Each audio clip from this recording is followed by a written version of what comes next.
નમસ્તે વિદ્યાર્થી મિત્રો, લ્યુસિડિફાઇનની યુટ્યુબ ચેનલમાં આપ સૌનું સ્વાગત છે. આજે આપણે કોન્સ્ટેબલની અંદર જે કોમ્પ્રિહેન્શનના ક્વેશ્ચન પૂછાય છે એને સોલ્વ કરીશું. જે આપણે કોન્સ્ટેબલ કોમ્પ્રિહેન્શન સિરીઝ ચાલુ કરી રહ્યા છે એની અંદર આપણે એનો સમાવેશ કરવાના છીએ.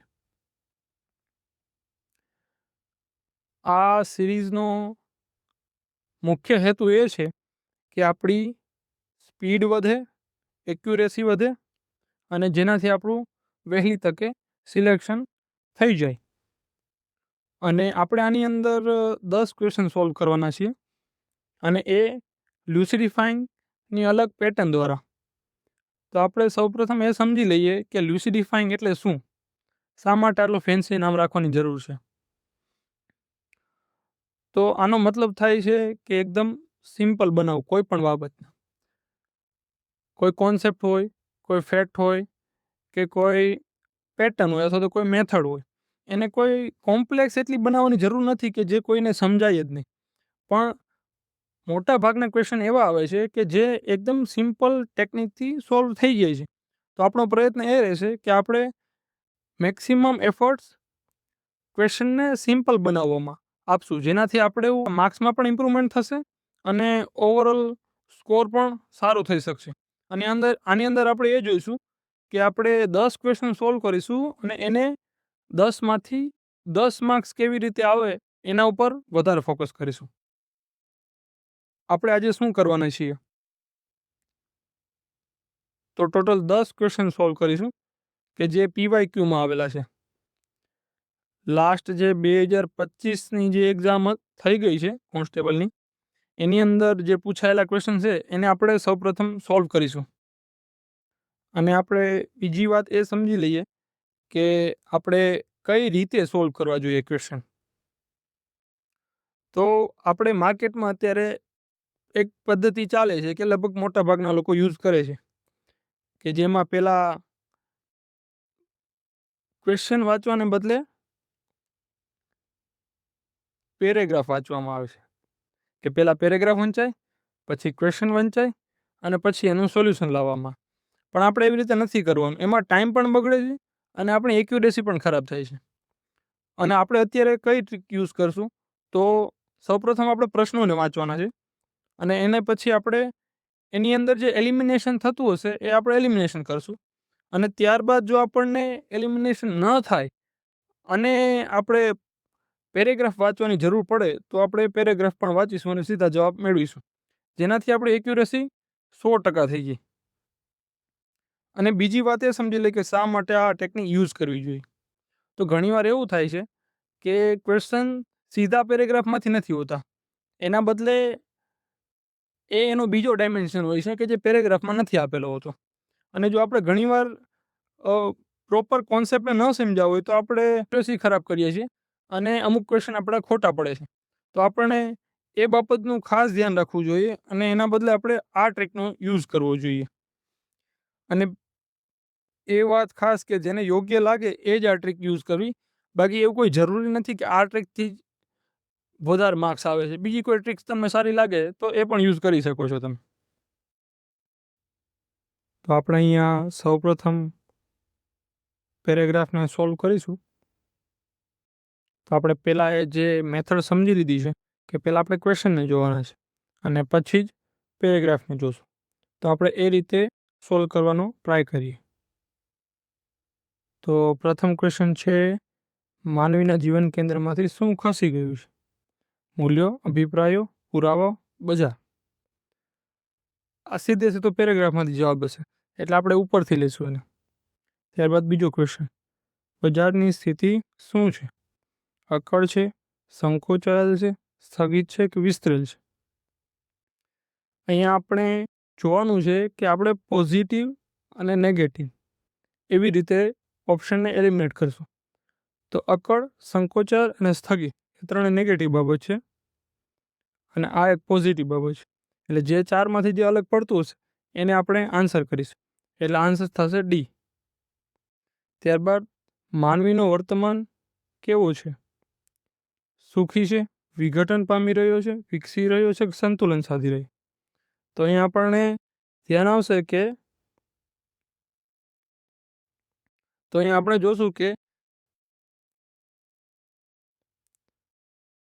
તો અહીંયા આપણને ખ્યાલ આવે છે કે આ સુખી છે એ પોઝિટિવ બાબત છે, વિકસી રહ્યો છે એ પોઝિટિવ બાબત છે, સંતુલન પોઝિટિવ છે, અને વિઘટન છે એ એકમાત્ર નેગેટિવ બાબત છે. તો વિઘટન એનો આન્સર થશે. ત્યારબાદ જ્ઞાનના ક્ષેત્રમાં સાથે શું બની રહ્યું છે?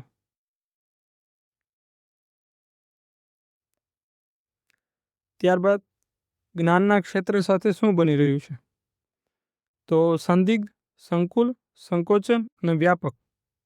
આ 4 શબ્દો થોડા કોમ્પ્લેક્સ છે, તો આપણે અહીંયા આને પોઝિટિવ માનીએ અને નેગેટિવ માનીએ. સંદિગ્ધ અને સંકુલ, આ વર્ડનો જો મિનિંગ ખબર હોય તો આપણે એનો આન્સર સીધો કરી શકીએ, અથવા તો આપણે પેરેગ્રાફમાંથી જોવું પડે. પણ અહીંયા જો આપણે વર્ડને થોડો બ્રેકડાઉન કરીએ તો સંકુલનો મતલબ થાય 2 વાક્ય ભેગા કરીને વાક્યને બનાવવું. તો આ એક બાબત પોઝિટિવ છે. સંદિગ્ધ પણ પોઝિટિવ છે, એટલા માટે આન્સર આવશે બી. ત્યારબાદ અન્વેષણ, આ સમાનાર્થી પૂછેલો છે કે અન્વેષણ એટલે શું, અને એનો સીધો જ આપણને સમાનાર્થી શોધખોળ મળી જાય છે, તો આપણે ઉપર કોઈ જોવાની જરૂર નથી. ત્યારબાદ આપણી પાસે એક ક્વેશ્ચન જ એવો વધેલો છે કે જે ઉપરથી આપણે જોવો પડશે. તો માનવીના જીવન કેન્દ્રમાંથી શું ખસી ગયું છે? અસ્તિત્વમાં આપી શકાય તેવી સ્થિતિમાં આવી ગયું છે. મૂલ્યો અહીંયા છે અને અહીંયા પણ મૂલ્યો છે. ક્યારેક વ્યક્તિના કેન્દ્રમાં હતા, તો આપણે સીધો આન્સર મળી ગયો. તો આવી રીતે જો આપણે કરીએ તો આપણે સ્પીડ પણ વધશે અને આપણી એક્યુરેસી પણ સારી બનશે. અને અહીંયા આપણે એક ક્વેશ્ચન જોયો તો જ્ઞાનવાળો, તો એ અહીંયા જ્ઞાનની વાત કરેલી છે, પણ અહીંયા સીધું આપેલું ક્યાંય એવું નથી કે મુક્ત ચિંતન ન રહી, પરંતુ સૂચિત તથ્યોના શાબ્દિક પેકેજમાં સમાઈ ગયું છે. અહીંયા એવું ક્યાંય પણ સંકોચનની વાત કરેલી નથી, પણ આપણે એનો ઇનડાયરેક્ટ મિનિંગ એવો સમજવો પડે કે જ્ઞાનનું ક્ષેત્ર શાબ્દિક પેકેજમાં સમાઈ ગયું છે, એટલે લિમિટેડ થઈ ગયું છે. તો આપણે સંકોચન આન્સર ત્યાંથી મળી જાય જો આપણે એનું ઇનડાયરેક્ટ મિનિંગ પણ સમજી જઈએ. તો આવી રીતે જો આપણે કરીએ તો આપણા 5 ક્વેશ્ચન સાચા પડે છે. તો બીજો પેરેગ્રાફ અને એની અંદર 5 ક્વેશ્ચન. આપણે સૌપ્રથમ ક્વેશ્ચન વાંચીશું. પરંપરાગત અને વૈજ્ઞાનિક દ્રષ્ટિ વચ્ચેનો મુખ્ય તફાવત શું છે? આપણે બે કોઈ પણ અંદર કોન્સેપ્ટ આપેલા છે, એની વચ્ચેનો તફાવત દર્શાવવાનો છે. તો આપણે ઓપ્શન જોઈએ તો પ્રથમ શ્રદ્ધા પર આધારિત છે, બીજું શંકા પર, પ્રથમ વ્યાખ્યા પર, બીજું નકારી દે છે, પ્રથમ તત્વમાં માને છે, બીજું વિશ્લેષણ કરે છે, પ્રથમ અર્થહીન છે, બીજી અણુ પર આધારિત છે. હવે આપણે બીજો કોન્સેપ્ટ એ શીખીએ કે એક્સ્ટ્રીમ સ્ટેટમેન્ટ અથવા તો એક્સ્ટ્રીમ વર્ડ હોય એને આપણે સીધા એલિમિનેટ કરી શકીએ છીએ, અને એના સિવાયના જે વાક્ય વધે એ આપણો આન્સર હોય. તો આપણે અહીંયા જોઈએ તો પ્રથમ વ્યાખ્યા આપે છે અને બીજું નકારી દે છે. આ એક એક્સ્ટ્રીમ બાબત છે. અહીંયા મુખ્ય તફાવત પૂછેલો છે, એનો મતલબ છે કે બંને વચ્ચે કંઈક અલગ બાબત છે, અને અહીંયા તો એવું આપેલું છે કે બીજી બાબત નકારી દે છે, એનો મતલબ એક્સ્ટ્રીમ, એટલે એલિમિનેટ. પછી ડી ઓપ્શનમાં પણ એવું જ છે, પ્રથમ અર્થહીન છે. જો અર્થ ન હોય તો બંને વચ્ચે તફાવત કેવી રીતે હોય? એલિમિનેટ. હવે આપણી પાસે 2 ઓપ્શન વધેલા છે, એના સીધા જવાબ નથી, એટલે આપણે એને પેરેગ્રાફમાંથી લઈશું. ત્યારબાદ પરંપરાગત અને વૈજ્ઞાનિક ઢબે જીવનને સમજવાની પદ્ધતિઓ એકબીજાની સરખામણીમાં કેવી છે? અહીંયા પણ સરખામણીની વાત કરેલી છે. વિવાદાસ્પદ, સમાન, વિરોધી, આગવી. આપણે નેગેટિવ પોઝિટિવ કરીશું. અહીંયા થોડું અલગ છે, સમાન. અહીંયા તફાવતની વાત કરી છે, અહીંયા સમાનની વાત કરી છે. એનો મતલબ એવો થયો કે જો તફાવત હોય તો સમાન નથી જોવાની, તો એલિમિનેટ. આ બંને પણ એલિમિનેટ, અને આ એક પોઝિટિવ બાબત છે, એટલે સાચી પડશે. ત્યારબાદ પરંપરાગત અને વૈજ્ઞાનિક પદ્ધતિઓ વચ્ચે સંવાદ થવો શા માટે જરૂરી છે? સત્ય સુધી પહોંચવા, વિવાદો અટકાવવા, વિસંવાદ ઘટાડવા, આ બંને ક્યાંક અટકાવવાની વાત કરે છે અને આ ક્યાંક પહોંચવાની વાત કરે છે. એનો મતલબ આ અલગ છે આ બંને, અને આનું કોઈ રિલેશન આપણે નથી શોધી શક્યા. તો આપણે વધારે ચાન્સ એ રહેશે કે આન્સર એ હશે, પણ આપણે સીધો આન્સર નથી કરતા અહીંયા. આ 2 તો એલિમિનેટ કરી દીધા છે. આપણી પાસે 2 ઓપ્શન વધેલા છે, એ અને ડી. વૈજ્ઞાનિક આધ્યાત્મ શબ્દગુચ્છથી શું સૂચવાય છે? અહીંયા શબ્દગુચ્છની વાત કરેલી છે. એનો મતલબ અહીંયા વૈજ્ઞાનિક પ્લસ આધ્યાત્મ બંને સાથે રહેલા છે. તો ઓપ્શનને જોઈએ તો બંને પદ્ધતિઓની વિરોધાવસ્થા, બંને પદ્ધતિઓનું એકીકરણ, આ કંઈક શબ્દગુચ્છ જેવી વાત છે. બંને પદ્ધતિઓનું ઉમેરણ, આ પણ શબ્દગુચ્છની હારે સંબંધ ધરાવે છે. બંને પદ્ધતિઓનો અસ્વીકાર, આ બંને નેગેટિવ. હવે અહીંયા બંનેમાંથી એક જ આન્સર હશે, એ અથવા તો બી અથવા તો સી. જો અહીંયા આપણે આ બંને શબ્દનો અર્થ ખબર હોય તો સીધો આન્સર આવી શકે. જેમ કે શબ્દગુચ્છ,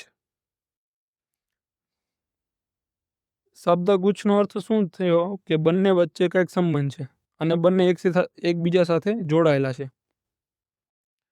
તો એકીકરણ એટલે શું થાય કે બંને જોડાયેલા છે, અને ઉમેરણનો મતલબ એ થાય કે એક કોઈ બાબત છે એની અંદર બીજી બાબતનું ઉમેરણ કરવું. પણ અહીંયા બંનેનું મહત્વ સમાન છે. જો એને આપણે એકબીજામાં ઉમેરણ કરીએ તો કોનું મહત્વ વધારે ને કોનું ઓછું એ આપણે નક્કી ન કરી શકીએ. એટલે આપણે મોસ્ટ પ્રોબેબલી આન્સર બી જ હશે. પછી કયું વાક્ય પરિચ્છેદના ભાવને સમર્થન આપે છે? સત્ય પામવા, સત્ય પામવા, સત્ય પામવા, સત્ય પામવા. તો અહીંયા આપણને 68માં ક્વેશ્ચનનો પણ જવાબ મળી જાય છે, સત્ય સુધી પહોંચવા માટે. 70માં ક્વેશ્ચનમાં શું? સંવાદ જરૂરી નથી, એક્સ્ટ્રીમ વર્ડ. સત્ય પામવા માટે ભિન્ન પદ્ધતિઓ છે, એ ઉપર તફાવત આપણને પૂછેલો છે. એનો મતલબ એ જ થાય કે બંને વચ્ચે કંઈક ભિન્ન પદ્ધતિ છે. માત્ર એક્સ્ટ્રીમ વર્ડ, માત્ર એક્સ્ટ્રીમ વર્ડ, આ બંનેમાંથી એક જવાબ હશે જ નહીં ક્યારેય, અને આ એ પણ નહીં હોય. એનો મતલબ બી આન્સર. આપણી પાસે એક જ એવો ક્વેશ્ચન છે કે જે આપણે પેરેગ્રાફમાંથી જોવાની જરૂર છે. તો આપણે જોઈએ પરંપરાગત જ્ઞાન પ્રણાલીઓ વચ્ચેનો સંવાદ, રસપ્રદ, મહત્વની, એક આદિકાળથી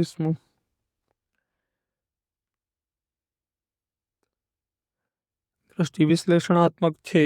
અહીંયા વિશ્લેષણાત્મક તત્વ, આન્સર આવી ગયો સી. તો આપણે અહીંયા જોયું કે આપણે 10 ક્વેશ્ચનના આન્સર સારી એક્યુરેસી સાથે પેરેગ્રાફના મિનિમલ યુઝથી આપણે જવાબ લઈ આવી દીધા છે. આ ટેકનિક એવી છે કે જે તમને સ્કોર કરાવી શકે. પણ આ એક વાત ખાસ એ ધ્યાન રાખવાની કે જો તમને આ ટેકનિક ન ફાવે તો પરંપરાગત જે આપણે ટેકનિક જોઈ કે જે મોસ્ટ ઓફ લોકો યુઝ કરે છે એ કરી શકાય. પણ આનાથી ફાયદો શું થશે કે એક તો સ્પીડ આપણી વધી જશે. આ તો અહીંયા હું અત્યારે એક્સપ્લેન કરું છું ને એટલા માટે અમારે થોડું આમાં લખવું પડે અને એક્સપ્લેન કરવું પડે. પણ જો ડાયરેક્ટ આપણે સોલ્વ કરતા હોય તો આપણે કાંઈ વિચારવાની એટલી જરૂર નથી કે આપણે ટાઈમ નીકળી જાય. પણ આપણે સીધું એક્સ્ટ્રીમ વર્ડ કાઢી નાખવાના, પોઝિટિવ નેગેટિવમાંથી જે અલગ પડે એને જવાબ આપવાનો અને સીધો આન્સર સુધી પહોંચી જવાનું. તો હવે બધા એ પ્રયત્ન કરવાનો કે આ ટેકનિકનો યુઝ કરી અને આપણે એકચ્યુઅલ એક્ઝામની અંદર પણ સારો એવો સ્કોર કરી શકીએ. આગળ આપણે પ્રેક્ટિસ ક્વેશ્ચન બનાવીશું જે આપણી ટેલિગ્રામ ચેનલની અંદર અવેલેબલ રહેશે, અને એના જવાબ પણ એની અંદર આપણે મૂકશું. અને જો ડિમાન્ડ હશે અથવા તો પોસિબલ રહેશે તો આપણે એ પ્રેક્ટિસ ક્વેશ્ચનને યુટ્યુબમાં તે પ્રેક્ટિસ ક્વેશ્ચનની અંદર પણ યુઝ કરી શકાય, એ આપણે એની અંદર પણ કરીશું.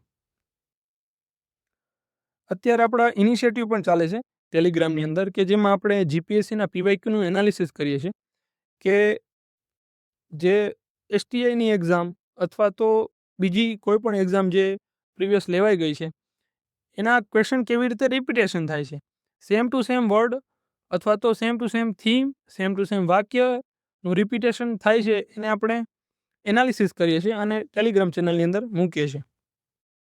અને બીજું એ પણ કરીએ છીએ કે જીપીએસસીના ક્વેશ્ચનની અંદર પણ જે આપણે પોઝિટિવ નેગેટિવ અથવા તો એક્સ્ટ્રીમ વર્ડવાળું જે મેથડ જોઈ એને આપણે જીપીએસસીની પ્રિલિમ્સની અંદર પણ કેવી રીતે અપ્લાય કરી શકીએ એ પણ આપણે ટેલિગ્રામ ચેનલની અંદર કરીએ છીએ.